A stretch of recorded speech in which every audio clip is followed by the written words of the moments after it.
Hi, and welcome back to Reading with me. My name is Lauren from Omatis Learning Centre in Johannesburg, and we are reading the epic tale of The Hobbit.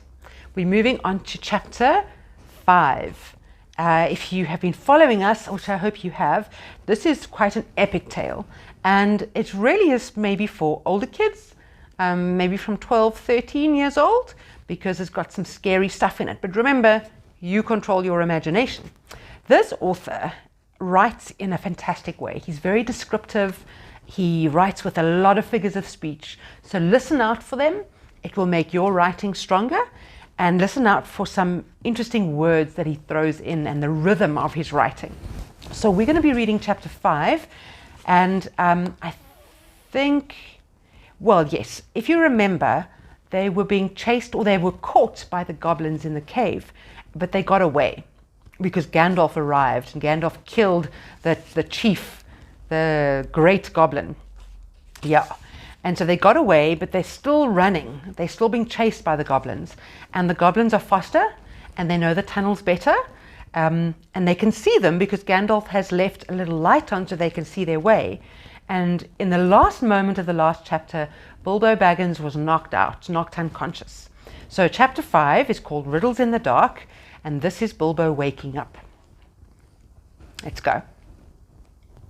When Bilbo opened his eyes, he wondered if he had, for it was just as dark as with them shut. No one was anywhere near him. Just imagine his fright. He could hear nothing, see nothing, and he could feel nothing except the stone of the floor.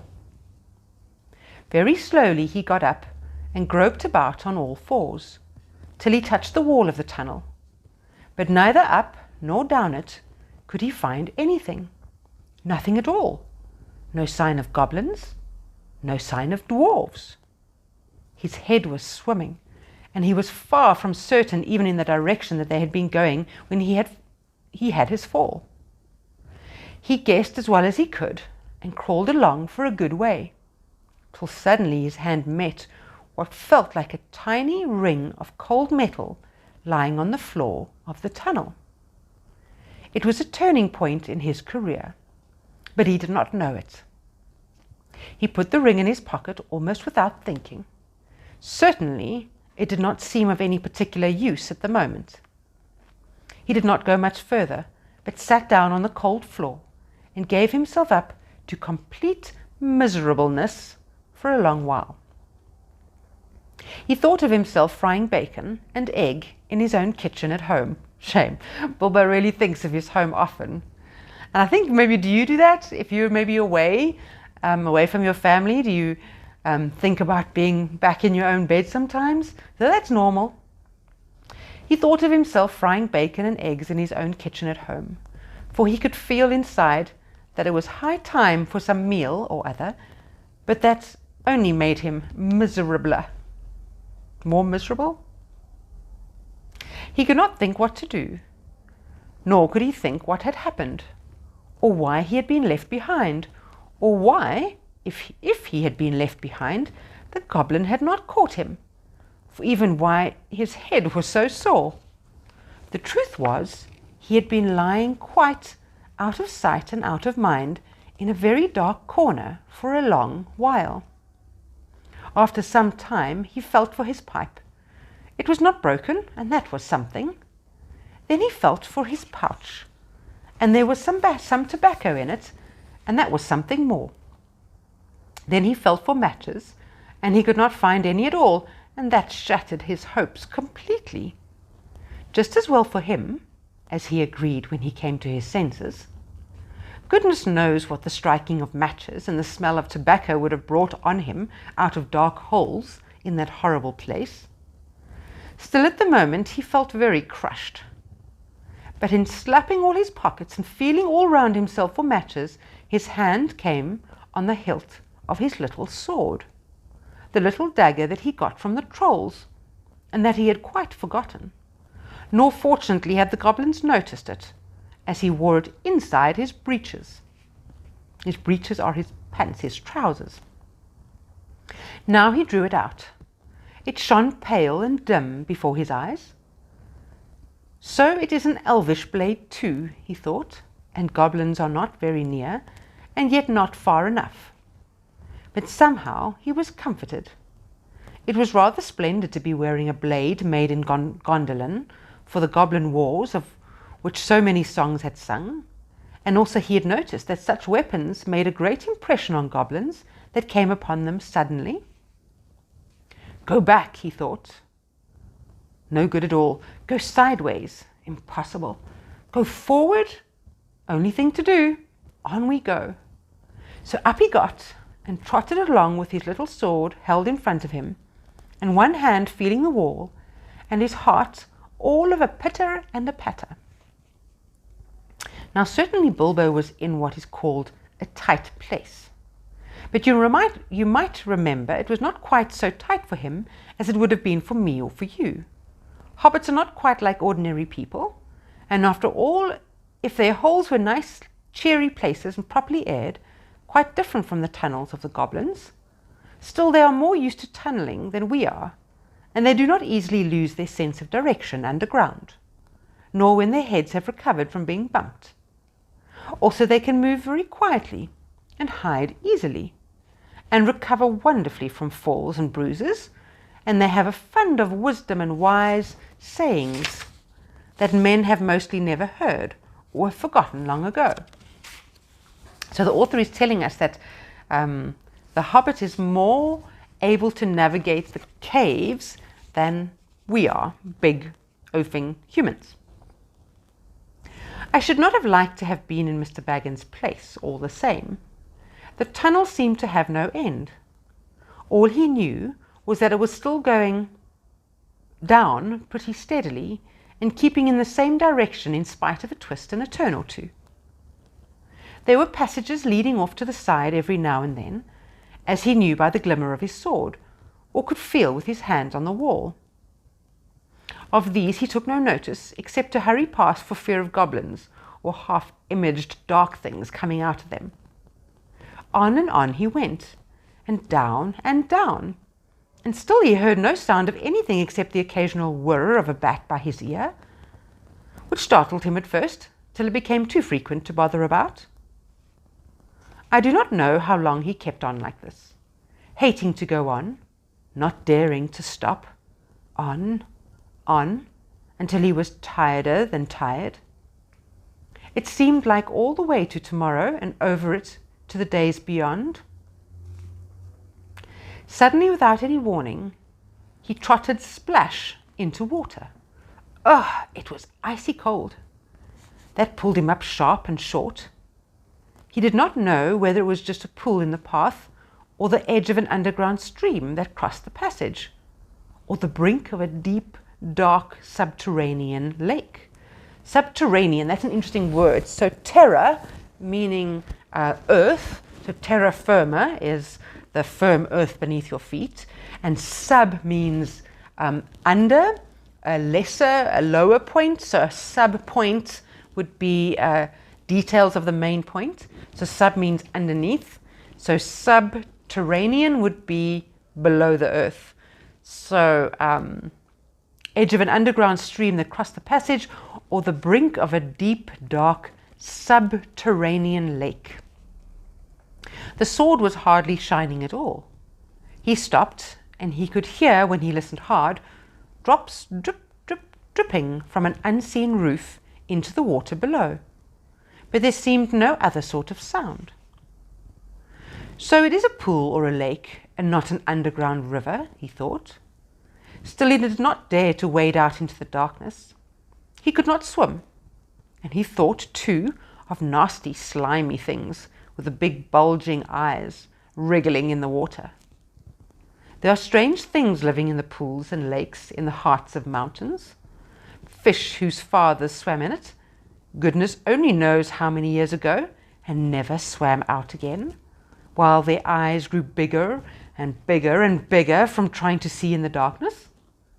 Also, there are other things more slimy than fish. Even in the tunnels and caves the goblins have made for themselves, there are other things living unbeknown to them that have sneaked in from outside to lie up in the dark. Some of these caves, too, go back in their beginnings to ages before goblins, who only widened them and joined them up with passages, and the original owners are still there in odd corners, slinking and nosing about. Deep down here by the dark water lived old Gollum, a small, slimy creature. I don't know where he came from, nor who or what he was. He was Gollum, as dark as darkness, except for two big, round, pale eyes in his thin face. He had a little boat, and he rowed about quite quietly on the lake, for lake it was, wide and deep and deadly cold. He paddled it with large feet dangling over the side, but never a ripple did he make. Not he. He was looking out of his pale, lamp-like eyes for blind fish, which he grabbed with his long fingers as quick as thinking. He liked meat too. Goblin he thought good, when he could get it, but he took care they never found him out. He just throttled them from behind. If they ever came down alone anywhere near the edge of the water while he was prowling it. They very seldom did, for they had a feeling that something unpleasant was lurking down there, down at the very roots of the mountain. They had come on the lake when they were tunneling down long ago, and they found they could go no further.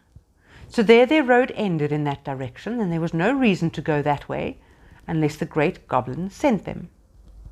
Sometimes he took a fancy for fish from the lake, and sometimes neither goblin nor fish came back.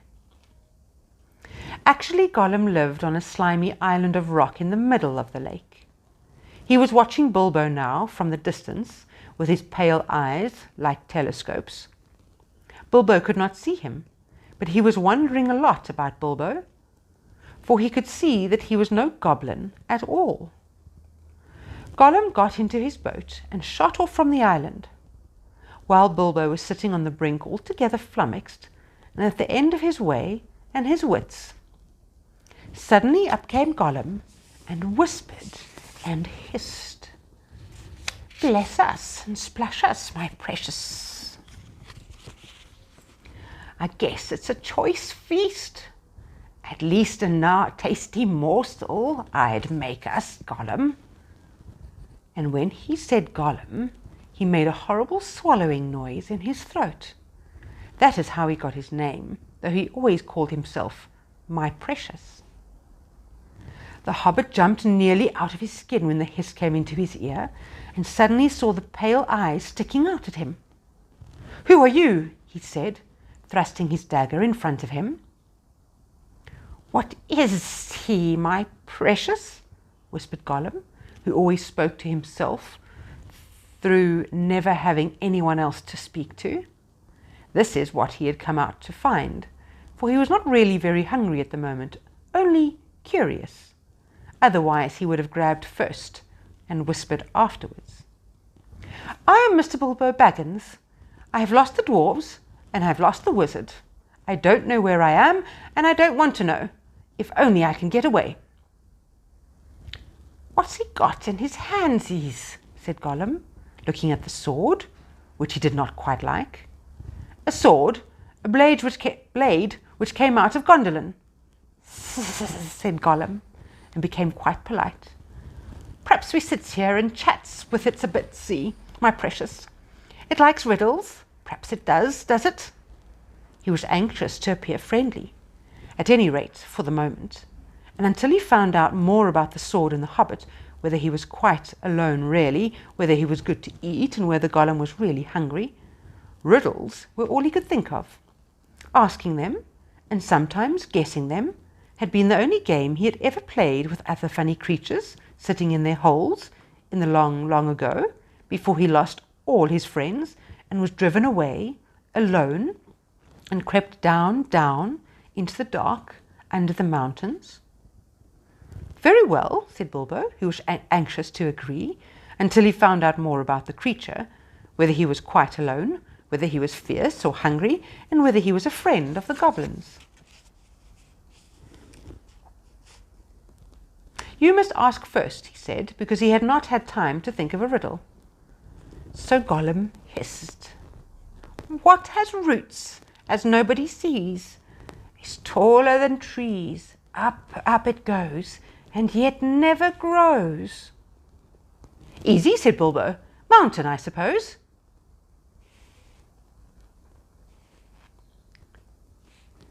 Does it guess easy? It must have a competition with us, my preciouses. If Precious asks and it doesn't answer, we eats it, my precious. If it asks us and we doesn't answer, then we does what it wants, eh? We shows it the way out, yes. All right, said Bilbo, not daring to disagree, and nearly bursting his brain to think of riddles that could save him from being eaten. Think for a moment about how the author is getting Gollum to speak.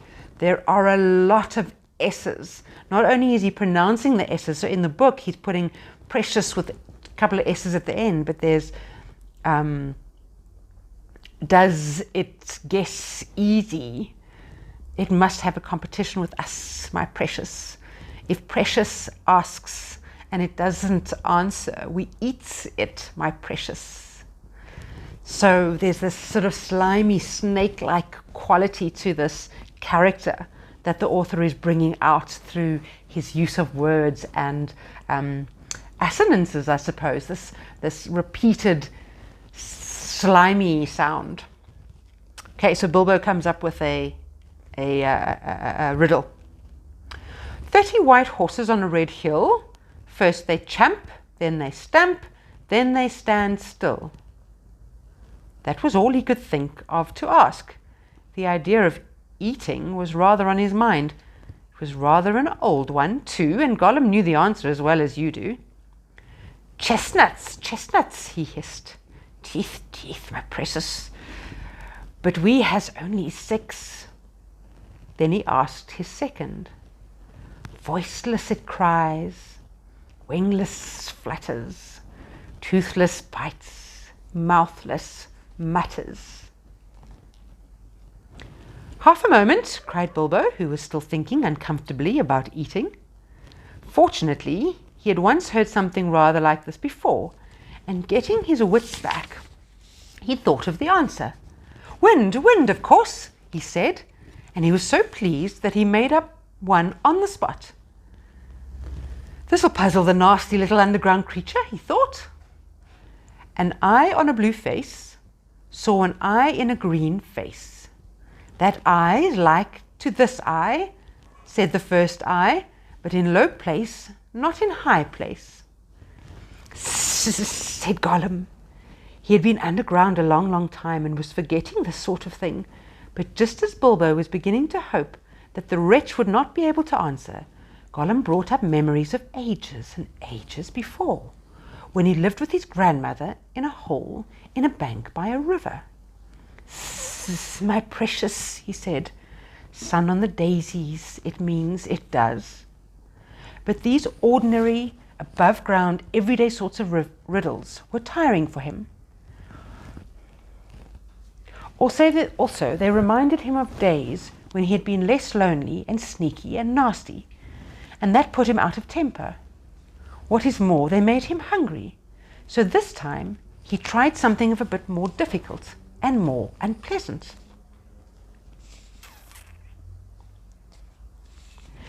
It cannot be seen, cannot be felt, cannot be heard, cannot be smelt. It lies behind stars and under hills, and empty holes it fills.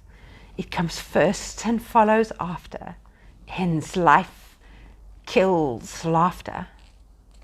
Unfortunately for Gollum, Bilbo had heard that sort of thing before, and the answer was all round him anyway. Dark, he said, without even scratching his head or putting on his thinking cap. A box without hinges, key or lid, yet golden treasures inside it is hid. He asked to gain time until he could think of a really hard one.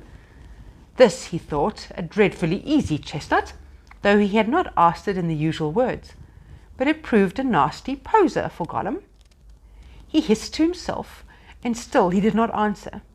He whispered and spluttered. After some while, Bilbo became impatient.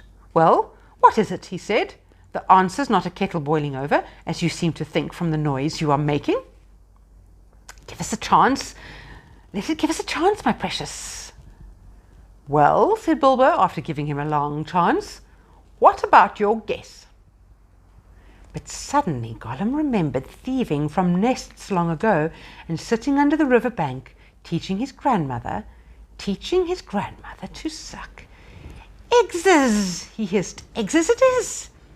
Then he asked, "Alive without breath, as cold as death, never thirsty, ever drinking, all in mail, never clinking?"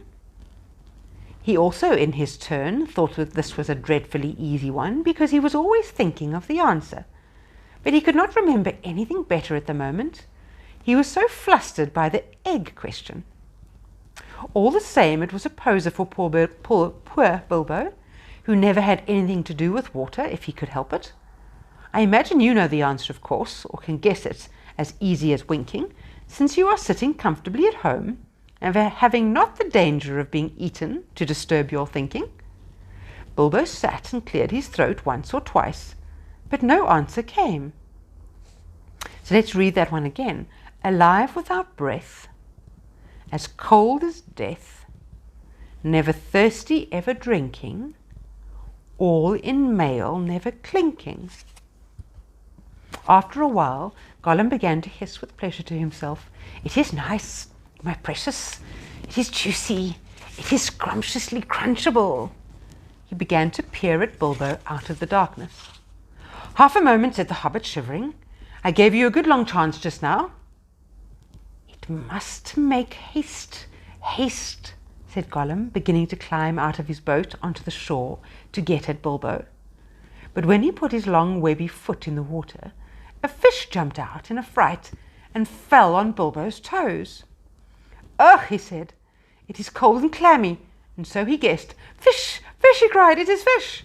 Gollum was dreadfully disappointed, but Bilbo asked another riddle as quick as ever he could, so that Gollum had to get back into his boat and think.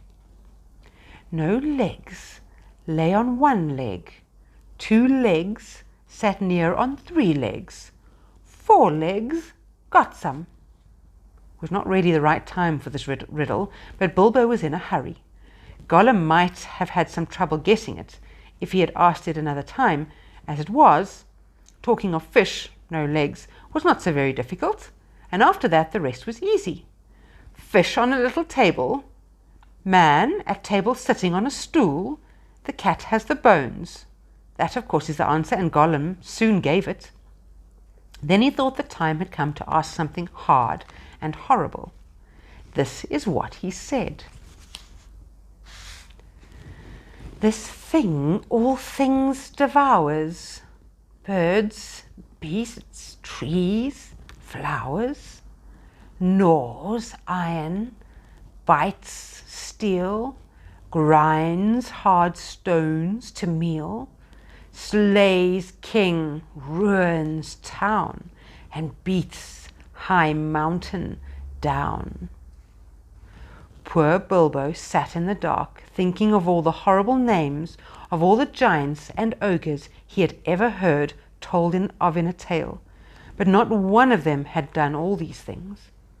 He had a feeling that the answer was quite different, and that he ought to know it, but he could not think of it. He began to get frightened, and that is bad for thinking. Gollum began to get out of his boat.